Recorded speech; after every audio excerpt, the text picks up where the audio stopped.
Let's just get this out of the way first. Thank God there was no number Wong Fest. After 2 seasons of a show that was actually a party, complete with kegs, strobes, a faux standing room only audience, when there are no seats, there is no choice, and the premise that atmosphere was more important than actual product because hey. Instagram. Alexander Wang went back to basics and held a show in which you could see the clothes. Boss, that it was also his last one on the official New York Fashion Week calendar. He will move to pre-collection schedule in June and December, because it's better for retail deliveries, and that it took place on the 21st floor of the former Condé Nast headquarters in Times Square, under neon lights and atop industrial grey office carpeting, and that instead of advertising it with a hashtag, he advertised it as the Alexander Wang Group, or AWG, seemed to hold all sorts of potential meaning. About business, his own commitment to such, and maybe women in the boardroom, he has a new female chief executive, or perhaps just the increasingly confused corporate environment, with its even more confused dress codes. Or maybe it was all an ironic commentary on the perception that he was prioritizing parties over profits.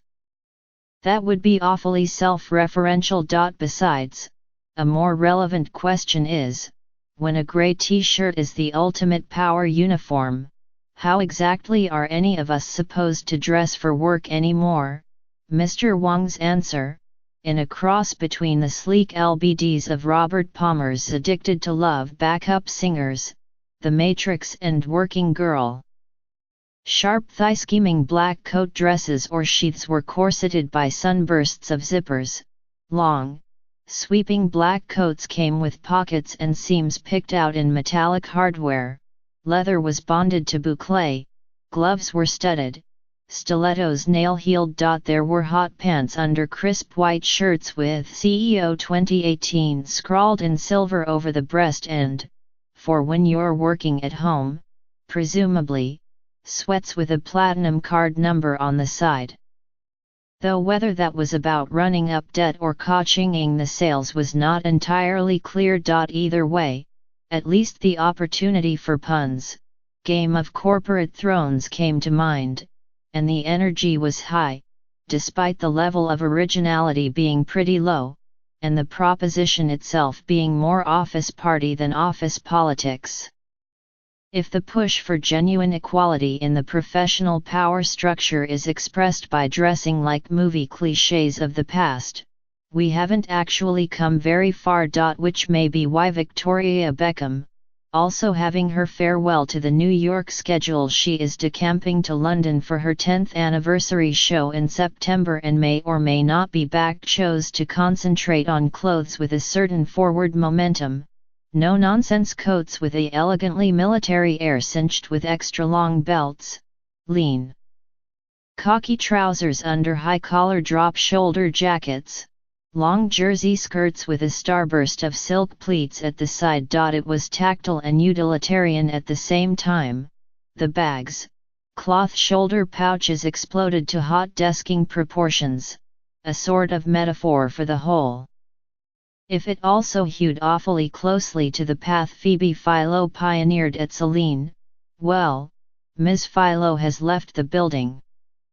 Someone has to champion the idea of fashion as a speedway for female decision-making. The whole point is to get beyond business as usual. This is, anyway, the guiding principle of Eckhouse Latta, where the Los Angeles-based Mike Eckhouse and Zoe Latta are preoccupied with explorations of material and challenging received wisdom about shape, gender, and beauty. The result can look lumpen and occasionally veer too far in the frumpy is cool art school direction. But, increasingly, it can also be a successful negotiation between forms.